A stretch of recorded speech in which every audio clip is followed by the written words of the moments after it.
किसान, बदलते भारत की शान।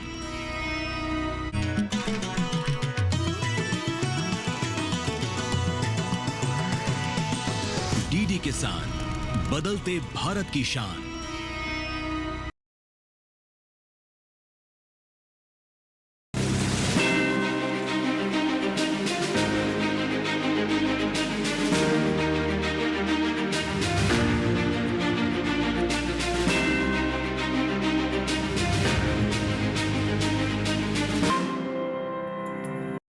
नमस्कार, डीडी किसान देख रहे हैं। मैं हूं आपके साथ राधिका चौधरी। राजस्थान के बीकानेर में पहुंच गए हैं और बीकानेर के बेनीसर गांव में आज हम यहां पर बात करेंगे राष्ट्रीय खाद्य सुरक्षा मिशन पर। किस तरह से यहां पर किसानों को इस योजना का फायदा मिल रहा है, किस तरह से हमारे किसान जो है इस योजना से जुड़ रहे हैं। और ये गाँव जो है बीकानेर शहर से 80 से 90 किलोमीटर दूर है। अब देखते हैं कि इतने दूर दराज रहने वाले गाँव में किसानों के पास सरकारी योजनाएं किस तरह से पहुंचती हैं। चलिए, चंद कदमों की दूरी है, इन्हीं पगडंडियों से होते हुए किसानों के घर चलते हैं।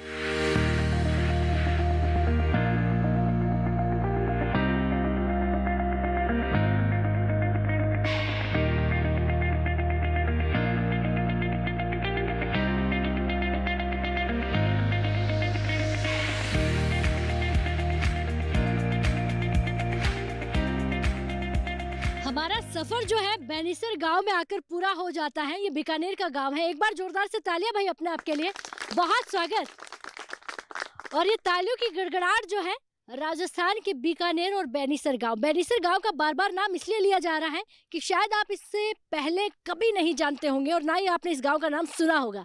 लेकिन आज जब आप सुनेंगे और समझेंगे तो ये समझ में आएगा कि यहाँ का किसान जो है किस तरह से खाद्य सुरक्षा मिशन से जुड़ रहा है, किस तरह से अपने खेतों में और अपने गाँव में विकास कर रहा है, किस तरह से सरकारी योजनाओं से जुड़ रहा है।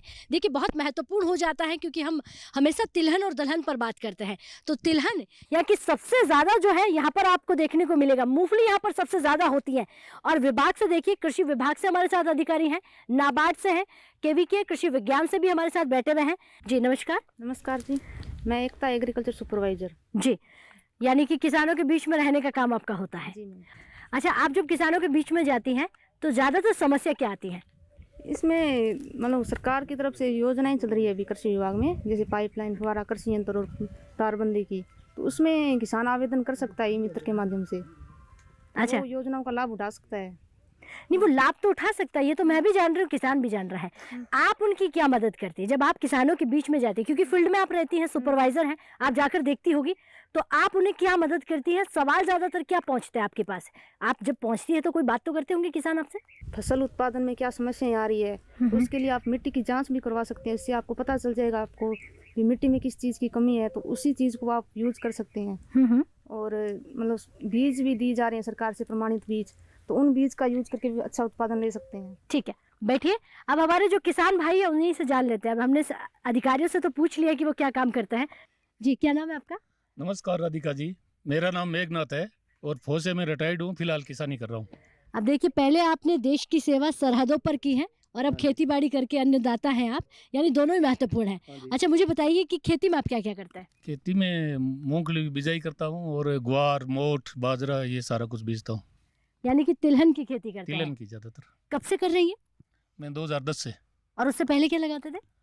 पहले तो बाजरा, मोठ, ग्वार तीन ही चीज थी। पानी था नहीं, ट्यूबवेल थोड़े बाद में बने हैं, 9-10 में बने लगभग। 9-10 में? हाँ जी। इसके आने से अब फसल आप साल भर में कितनी बार ले लेते हैं? 2 बार।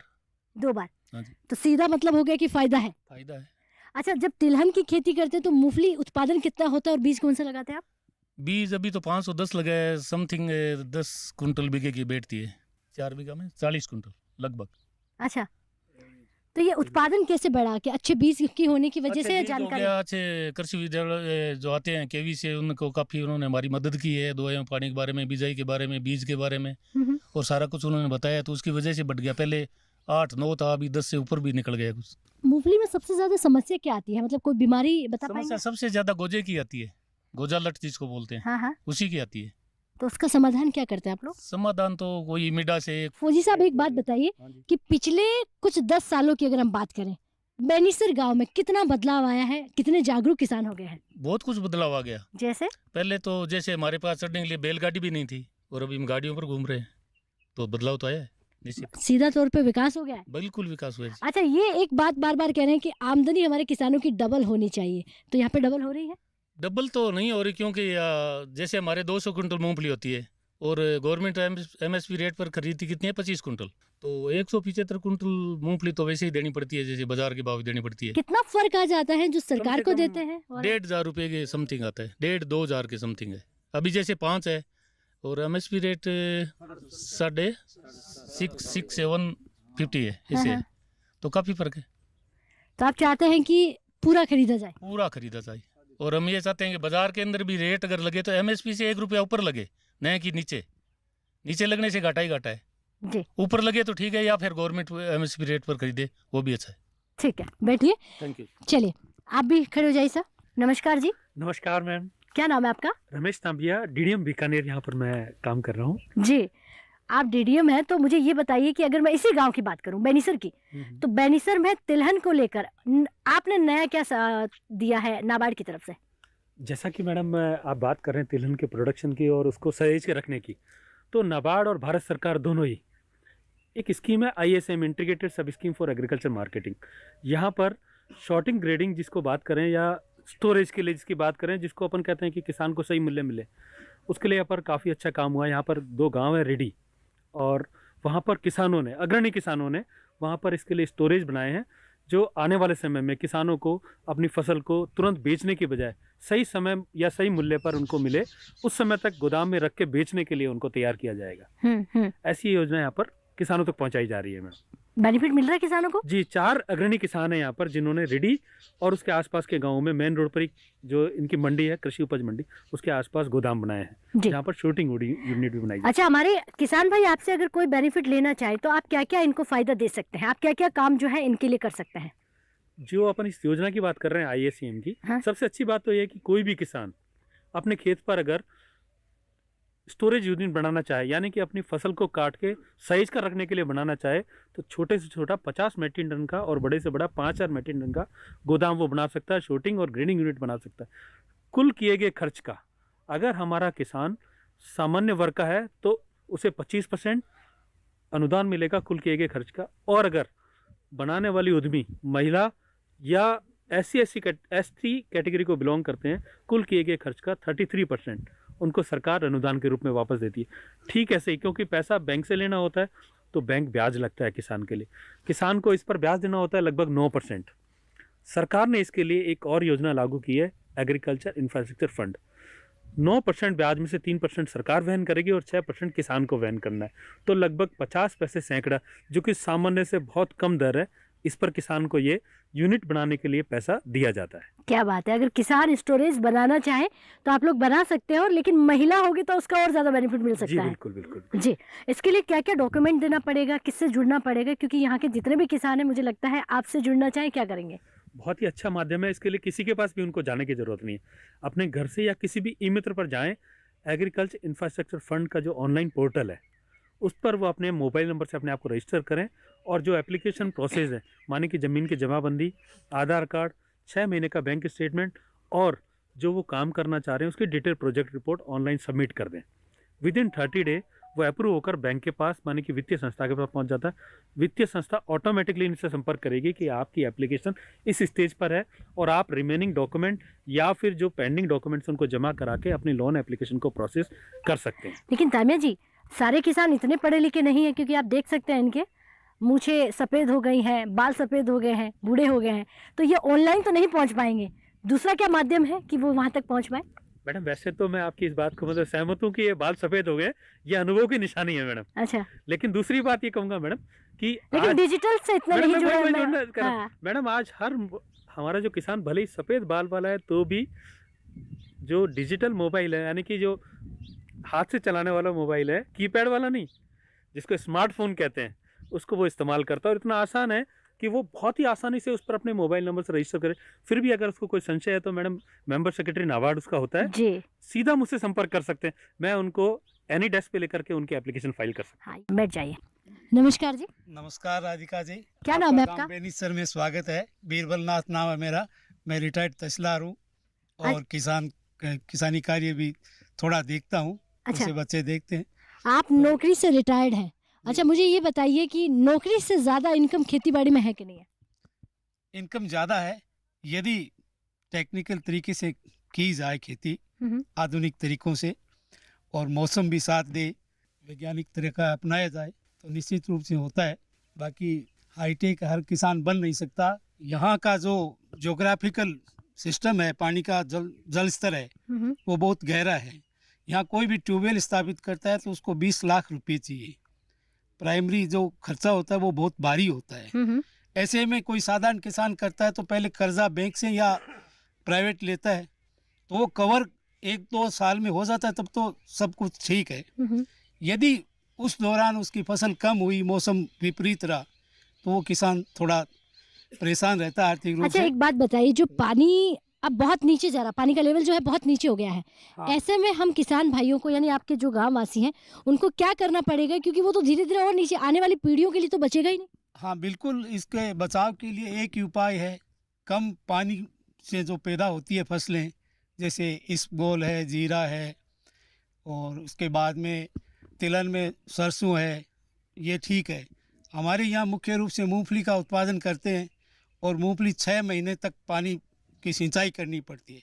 हालांकि अब विकसित बीज आने लग गया, 4 महीने में भी मूंगफली होती है, कम थोड़ा पानी कम लगता है, लेकिन ज़्यादा एक्सप्लोइटेशन है वो पानी का मूंगफली की वजह से हो रहा है, और इस वजह से जल स्तर घट रहा है। जी। यही है आवश्यकता हमें ऐसी फसलों की है, जैसे कई फलदार वृक्ष है अच्छे उत्पादन देने वाले, जैसे बेर है, सब्जियां वगैरह है, उनसे हम बचाव कर सकते हैं, ठीक है। लेकिन वो हम अभी तक उस स्तर पर पहुंचे नहीं है। अच्छा, रिटायर्ड तहसीलदार है आप, तहसीलदार साहब, यहाँ की आबादी कितनी होगी? इस गांव की आबादी करीबन 2,500 है। ये 500 घरों की बस्ती है, 2,500 है। गांव में करीबन 200-250 ट्यूबवेल होंगे। अभी लोग कुछ और बना रहे हैं। पहले हमारे यहाँ जल स्तर का और पता नहीं था लोगों को, थोड़े ही टाइम हुआ है। ये करीब 2012 से यहाँ ट्यूबवेल बनने शुरू हुए थे, और उसके बाद में अभी वो फौजी भाई बता रहा था कि जीवन स्तर में सुधार हुआ है। ये तो सही है ही, सुधार हुआ है, लेकिन बचत बहुत कम होती है हमें। वजह यह है कि हम जैसे उत्पादन हमारे 10 लाख का कुल हो गया ना, तो हम किसानों के पास 40% ही बचता है, बाकी खर्चे में चला जाता है। बैठिए, बहुत धन्यवाद जी। वक्त हो गया एक छोटे से ब्रेक का। ब्रेक के बाद फोन हाजिर होता है, आप कहीं मत जाइए।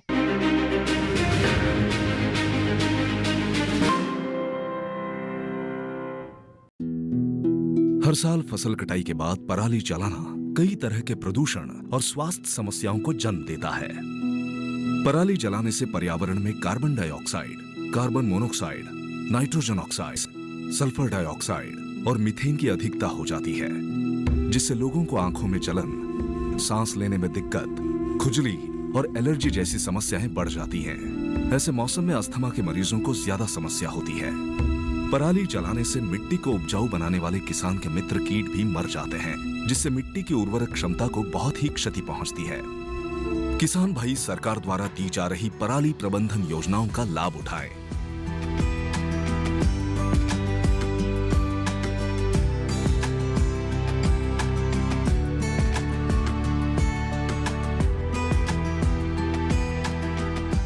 पराली ना जलाएं, पर्यावरण और स्वास्थ्य को बचाएं।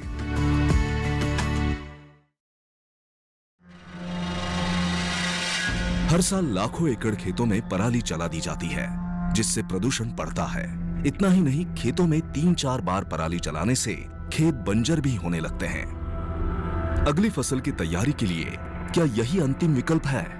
नहीं, पराली प्रबंधन के पर्यावरणीय विकल्प भी हैं। स्ट्रॉ बेलर मशीन का प्रयोग। स्ट्रॉ बेलर मशीन पराली को गट्ठर में बदल सकता है। पराली से जैविक खाद बनाई जाती है, जो खेतों की मिट्टी की उर्वरक क्षमता को बढ़ाती है। पराली को मशीनों द्वारा मिट्टी में दबाना, इसके लिए सुपर सीडर जैसी मशीनों का उपयोग किया जाता है। सरकार किसानों को पराली उपकरणों पर 50% तक की सब्सिडी देती है। किसान भाई पराली प्रबंधन की योजनाओं का लाभ उठाएं, पर्यावरण को बचाएं।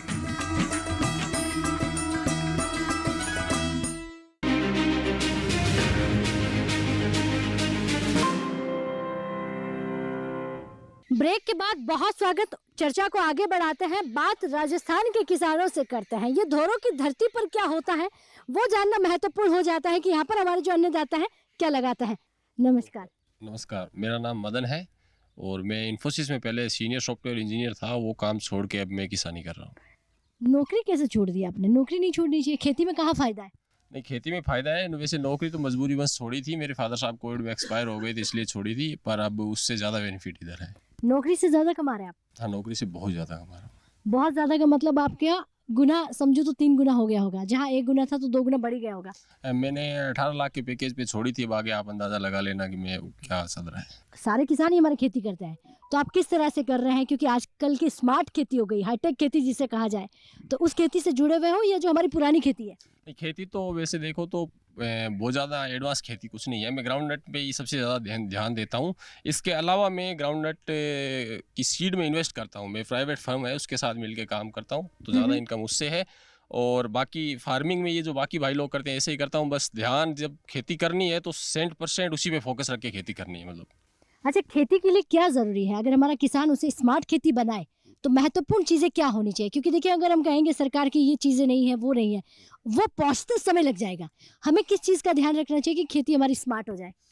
ध्यान ऐसा है कि हम बार बार किसी से शिकायत करने से तो आपकी पैदावार बढ़ेगी नहीं। आपको खुद ही पूरे खेत के अंदर मतलब 24 आवर अलर्ट रहना पड़ेगा। खेती को आपको बिजनेस मान के करना पड़ेगा। ऐसा नहीं है कि पारंपरिक हम पीढ़ियों से करते आ रहे हैं अभी भी कर रहे हैं, वैसे नहीं है। आपको 24 घंटे अलर्ट रह के खेती करनी पड़ेगी। जैसे अभी मूंगफली की अभी बात बता रहे थे, जैसे हमारे यहाँ पे वाइट कर्व की समस्या बहुत ज़्यादा है। वाइट कर्व करके गोजा अलर्ट जिसे बोलते हैं, तो उससे फसल चौपट हो जाती है। अब अगर आप उस पर ध्यान नहीं दो, अगर मतलब 15 दिन ध्यान नहीं दो तो आपकी फसल खत्म ही हो जाएगी। तो वही है, उससे पैदावार अगर 15 दिन आपने ध्यान नहीं दी तो फिर पैदावार 0 हो सकती है। अगर टाइम पे ध्यान दे दिया तो आपकी 5 लाख की फसल बढ़ सकती है। अच्छा, एक सवाल और पूछूंगी, क्योंकि युवा है, पढ़े लिखे हैं, खेती में जानकारी का होना, जागरूकता का होना कितना जरूरी है? बहुत ज़्यादा ज़रूरी है। आपको 24 आवर मतलब यही देखना चाहिए। किसी के दूसरे खेत में भी जाओ तो ये ध्यान रखते रहो इसलिए क्या ऐसा अलग कर रहा है जिसके कारण इसकी पैदावार बढ़ रही है, मेरी नहीं बढ़ रही है। अच्छा, ठीक है, बैठिए, बहुत धन्यवाद। हमारे किसान भाइयों से भी ले लेते हैं। सर, आप खड़े हो जाइए। नमस्कार जी। आप यहाँ आए हो, पधारे हो, उनका बहुत बहुत बड़ा स्वागत करते हैं हम। और हमारे बीच में आप यहाँ आए हो खेत के अंदर, आज तक हमारे पास कोई नहीं आया है।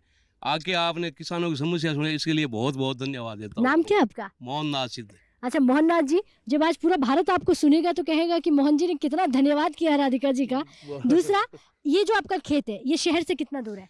शहर से 12-13 किलोमीटर है। 12-13 किलोमीटर, यानी कि शहर बिल्कुल पास में है। हाँ, पास में है शहर।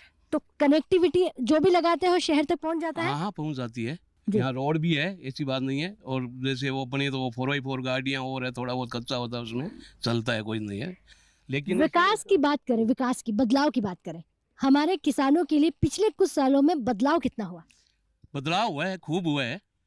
जैसे अपने पहले तो अपने ट्यूबवेल बनाते थे, कर्जा लेते थे, प्राइवेट किसी बाणियों से कहीं से लेते, उसमें ब्याज लगता था। एक काम तो वो किया कि वो KCC वाली योजना चलाई ना, वो बहुत बेस्ट योजना चलाई। उनसे यह किसानों को बहुत बड़ा फ़ायदा मिलता है, उसको लिमिट मिल जाती है, ब्याज कम लगता है।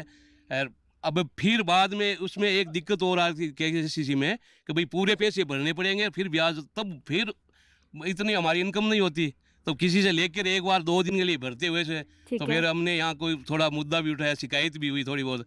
तो मोदी जी ने एक काम किया कि भाई अपन सीधा रिटर्न कर दो, ब्याज भर के। ये बहुत बेस्ट काम किया है। अच्छा, और एग्रीकल्चर यूनिवर्सिटी उसने पहले गोद लिया हुआ था हमारा गांव, तो समय समय पर आकर उसने बीज और भी दी, मूंगफलियाँ भी दी, 1-2 बीघे की वो मतलब थोड़ी बहुत दवाई उसने थोड़ा हमारे को बताया कि भाई आप ऐसे ऐसे करो। उनसे हमारे को थोड़ा बदलाव आया, खूब बदलाव आया उनसे। और टाइम पर कृषि विभाग वाले आते हैं, थोड़ा बताते हैं, थोड़ा सा किसान भी थोड़ा लापरवाह है, थोड़े कभी सुन लेते तो भी ठीक है, कुल मिला के ठीक है, उनसे थोड़ा फायदा मिल रहा है। यानी कि अगर विज्ञान से जुड़ जाए तो काफी बेनिफिट हो रहा है। हाँ, खूब बेनिफिट होगा, विज्ञान से जुड़ने से खूब बेनिफिट होगा। ऐसे तो पुरानी खेती है, चलती है, थोड़ा नया करते हैं ना। अब हमने जैसे इसबगोल चालू किया है, जीरा चालू किया है। आज मैंने पहली बार सूंप, आज मैं बिजाई कर रहा हूँ सूंप की खेती। इधर उधर से मैंने जानकारी लिया, उस आपके नागौर साइड में है, वहाँ पे सूंप की काफी है। उनसे मैं बात की भाई कितने किले बीजे, क्या करें। उसने बताया है थोड़ी लेट पाकने वाली है, तो उसमें थोड़ा सा अगर वो सक्सेस हो जाए तो कम पानी के अंदर वो बहुत बढ़िया होगी। क्या बात है बेटी, बहुत धन्यवाद, बहुत अच्छी जानकारी आपने दी है जी। नमस्कार जी, नमस्कार जी, क्या नाम है आपका? मेरा नाम श्रवण कुमार है। श्रवण जी, आप क्या करते हैं, खेती या बिजनेस? नहीं, मैं खेती नहीं करता हूँ अभी। अभी खेती नहीं कर रहे हैं, नहीं। जो आप कर रहे हैं वो बताइए। मैं पिछले पीरियड में सरपंच था। सरपंच साहब है तो आपका तो बहुत जरूरी है महत्वपूर्ण पूछना, अभी आप सरपंच नहीं है? नहीं, अच्छा, जब सरपंच आप होते हैं तो हमारे किसानों की बहुत सारी समस्या होती है सरपंच से जुड़ी हुई, चाहे वो किसी चीज को ले ले, वो सरपंच से ही आकर बात करते हैं। तो आप जब रहे तो कितना काम करवाया आपने, क्या क्या काम करवाया? वो है ना स्वामी केशवानंद विश्वविद्यालय, हाँ हाँ, वहाँ से गांव गोद लिया था, उससे काफी बेनिफिट मिला था हमारे को। अच्छा, आपने वहाँ से बेनिफिट गांव वालों को दिलवाया था? हाँ, काफी। जी, तो आपका गांव बताइए कितना बदल गया है, पहले से कितना विकास हुआ है? पहले से काफी विकास हुआ है हमारे गांव में। पहले उतना नॉलेज नहीं था कृषि के बारे में, और भी काफी सरकार की सुविधाएं पहुंच रही है? आराम से पहुंच रही है। बैठ जाइए, बहुत धन्यवाद जी। और भी हमारे यहाँ पर किसान भाई हैं जी। ताऊ जी, आप खड़े हो जाइए। नमस्कार जी, नमस्कार। क्या नाम है आपका? सूरजनाथ। आप भी मूंगफली लगाते हैं? हाँ, यानी कि आप भी तिलहन की खेती करते हैं, क्योंकि हम तिलहन की बात कर रहे हैं। तो मूंगफली यानी कि अमीरों वाली खेती कहा जाती है, मूंगफली तेल निकलता है और आज देखिए सबसे ज्यादा डिमांड है। तो मूंगफली को बेचने के लिए कहाँ जाते हैं, बीकानेर या बीकानेर से बाहर? नजदीक मंडी हमारा 15 किलोमीटर मंडी पर जाता है। मंडियों पर जाते हैं। मूंगफली में बीज कौन सा यूज करते हैं आप, कौन सा लगाते हैं? ये 510 है, 551 है, 20 नंबर है, नया नया बीज चाल रहा है, वो बीज रहे। जो भी नया बीज आता है, जो भी विभाग वाले जो नया बीज आपको बताते हैं, आप वो लगाते हो? हाँ, लगाते हो। अच्छा बाबा, यहाँ पानी की बड़ी समस्या मैं देख रही हूँ, क्योंकि मूंगफली पानी ज्यादा मांगती है। तो आपको नहीं लगता है कि मूंगफली के लिए विज्ञान से समझा जाए, सीखा जाए कि कौन सी वैरायटी लगाए जिसमें पानी कम लगे? हम कोशिश कर रहे हैं। यहाँ की अगर मैं एजुकेशन की बात करूँ, मेडिकल सुविधाओं की बात करूँ, कनेक्टिविटी की बात करूँ, बाकी सब है? बाकी सब है, बाकी सब है। अच्छा, आप तो पुराने जमाने से खेती कर रहे हो, जो पहले देखते थे और आज जो देख रहे हो, दोनों में फर्क है? बिल्कुल फर्क है। पहले साधन नहीं था मैडम, अब साधन वापर गया, पानी का वापर गया, और क्या साधन वापर गया। पहले हमारे पास आ गया, और आज क्या हो गया है? आज पानी आ गया, सब कुछ हो गया, ट्यूबवेल लगा लिया, पानी। साजन मतलब गाड़ी बैठने के लिए व्हीकल हो गया है। वो ट्यूबवेल पानी वाला बन गया नहीं, वो पानी वाला ट्यूबवेल बनाया, पहले ट्यूबवेल काम है, ट्यूबवेल है नहीं। अच्छा, हाँ, अब पानी पहुंच गया है। हाँ। ठीक है, बैठ जाइए। जो हमारे अन्नदाता है वो बारिश पर निर्भर रहते थे, आज वो बारिश के साथ साथ ट्यूबवेल से जुड़कर दो खेती भी लेते हैं। ताऊ जी, राम राम। राम राम राधिका जी, नमस्कार। क्या नाम है आपका? मेरा नाम भागुलाल है। हाँ। मैं रेलवे से रिटायर्ड हूँ, अब खेती का काम करता हूँ। अच्छा, रेलवे से बात पूछे तो यहाँ ट्रेन की सुविधाएं हैं, कनेक्टिविटी ट्रेन है? की सुविधा है, पैसेंजर ट्रेन रुकती है, एक्सप्रेस नहीं रुकती। आपके गांव में ज्यादातर लोग जो है खेती बाड़ी करते हैं, या युवा जो है हमारे बच्चे जो है वो नौकरी भी करते हैं? नौकरी भी करते हैं, नौकरी वाले भी हैं या? लड़कियां भी हैं, लड़के भी हैं, नौकरी सर्विस लगते हैं और खेती का काम बराबर कर रहे हैं। अच्छा, हाँ, अब खेती सर्विस नहीं है वो खेती में जुड़े हुए हैं और खेती का अच्छा लाभ हमें बता रहे हैं और खुद भी ले रहे हैं। अब खेती पहले वाली है या बदल गई है? खेती बदल गई है। कैसे बदल गई? जैसे नया नया बीज प्रोवाइड करते हैं, बताते हैं, नए नए प्रजनन मदन जी ने बताया, नया नया बीज आते हैं, उसका उत्पादन बढ़ जाता है, जिससे किसान थोड़ा खुशहाल हो जाता है जी। और बार बार कृषि विभाग भी आके हमें बताता है, जैसे मिट्टी पानी की जांच के लिए कैंप लगते हैं, वो हमें समझाते हैं, उससे हमें अच्छा बेनिफिट मिलता है। अच्छा, आप बताइए बाबा, आपने मिट्टी की जांच कराई है? हाँ, करवाते हैं, हर साल आपने करवाते हैं। किसान क्रेडिट कार्ड बनाया है? हाँ, बनाया है। KCC? हाँ, बिल्कुल बना रखी है। आपके घर 2000 रुपए जो सरकार की तरफ से खेत वाले मिलता है? हाँ, मिलते हैं, बराबर मिलते हैं। बाबा, फिर तो सारी सुविधाएं हैं आपके पास। सब सुविधाएं हैं। तारबंदी की सुविधाएं ली हाँ, है? तारबंदी आई थी लेकिन हमने करवाई नहीं है। अच्छा। पाइपलाइन फुहारों की सुविधा सब्सिडी मिली है। अच्छा, फव्वारे वाली? हाँ, ठीक है, फुहारे बैठ जाइए। विज्ञान से अगर आप जुड़कर खेती करेंगे तो राजस्थान के धोरों की धरती में कुछ भी हो सकता है। अब ये वो राजस्थान नहीं है जहाँ पानी नहीं होता, जहाँ जाने के लिए रास्ते नहीं होते। अब ये वो राजस्थान नहीं है जिसे आप पहले देखा करते थे। अब राजस्थान की तस्वीर बदल गई है। ये वो हरियाला राजस्थान है जहाँ किसान स्मार्ट खेती करता है। और आज की खेती जो है, आज के समय के साथ जो खेती है वो विज्ञान से जुड़कर करता है। सरकार की योजनाओं पर बात करेंगे, तब तक के लिए नमस्कार।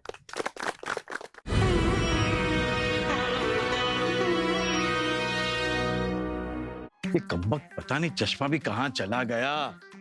अरे सरला, ओ सरला, अरे सरला जरा चश्मा ढूंढ के दो मुझे। सुबह सुबह अखबार नहीं पढ़ता हूँ तो मुझे ऐसा लगता है कि मैं इस दुनिया का हिस्सा ही नहीं हूँ। बाबूजी, चश्मा मिल गया। अरे तो दे, जल्दी दे, अखबार पढ़ना है, दे। कैच। अरे भाई, चश्मा देखने के लिए भी चश्मा आंखों पे होना चाहिए ना। अरे देवा देवा देवा, क्या हुआ? सॉरी बाबूजी, मुझे लगा आप कैच कर लोगे, इसलिए मैंने फेंक दिया। क्या? हम तो मिडिल क्लास हैं जी। सोमवार से गुरुवार रात 8 बजे डीडी नेशनल पर।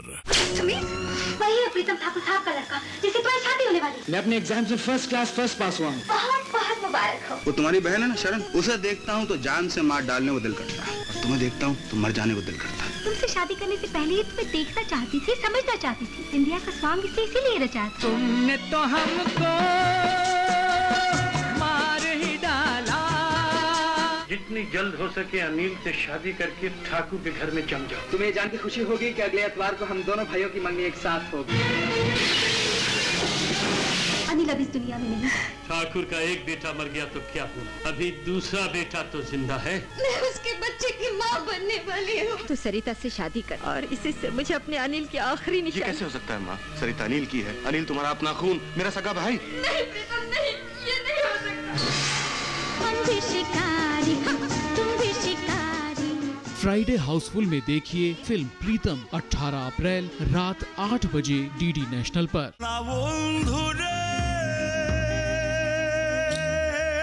दूरदर्शन और सारेगामा प्रस्तुत करते हैं भारत का सबसे बड़ा चैलेंज बैटल ऑफ बैंड्स, जो है waves 2025 create in India challenge का हिस्सा। कागजों की बस्तियों का एक किनारा होता नहीं। बैटल ऑफ बैंड्स सोमवार से शनिवार सुबह 10:30 बजे डीडी नेशनल पर। Doordarshan presents symphony of India, Bharat की गूंज। कहते हैं रात चाहे जितनी भी अंधेरी हो, एक न एक दिन भोर को आना ही होता है। नमस्कार, हमें तो आप सब जानते ही होंगे, सदियों हमने आपका मनोरंजन किया है, आपकी वाहवाही लूटी है। हाँ, मुलाकात एक अरसे के बाद हो रही है। सालों से हम इस घर में हैं। इनकी 3 पुश्तें देखी हैं हमने। इनके साथ हमने भी अपने शहर में बहुत नाम कमाया, लेकिन लगता था शायद इस शहर भर की ही है हमारी दुनिया। ऐसा नहीं है।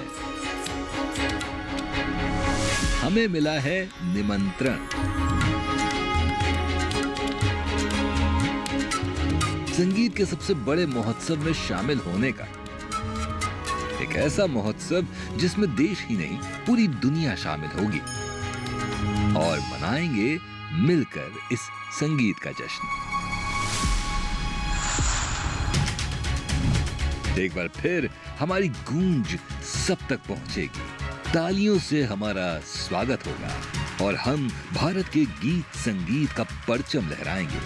इस महोत्सव का नाम है सिम्फनी ऑफ इंडिया, भारत की गूंज, जो है ministry of information and broadcasting and waves 2025 create in India challenge का हिस्सा।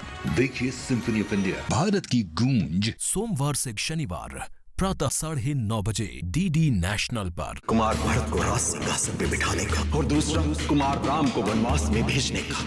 इस पे आप एक बार पुनः विचार कर लीजिए, अन्यथा इसका प्रभाव बहुत दूर तक जाएगा, सब कुछ उथल पुथल हो जाएगा। आप केवल इतना बताइए कि यदि भरत राजा बन गया तो क्या तब भी आप हमारे पुत्र भरत का विरोध करेंगे? सोमवार से गुरुवार शाम 7:30 बजे, रात 10 बजे डीडी नेशनल पर। इस दुनिया का ये कोड है, हैकर से कैसे बचोगे?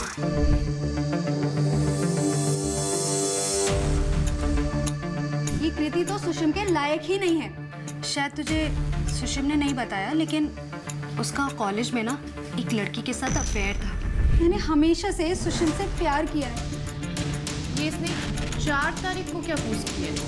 ये वही है जो मैं सोच रहा हूँ। साइबर क्राइम की दुनिया बच के रहना, सोमवार से गुरुवार रात 10:30 बजे डीडी नेशनल पर। ये कैडेट हारून के चाचा है ना? पता नहीं क्यों मुझे उनकी हरकतें थोड़ी सस्पिशियस लगती है जब भी वो यहाँ आते हैं। धीरे से।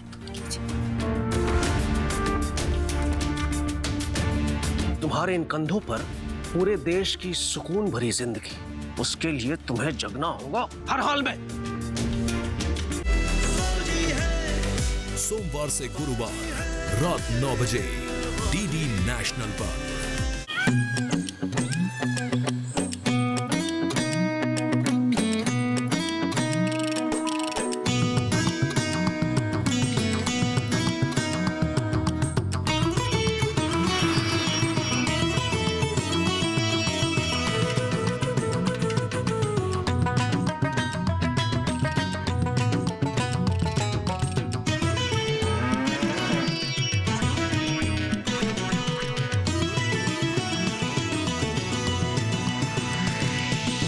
डीडी किसान, बदलते भारत की शान।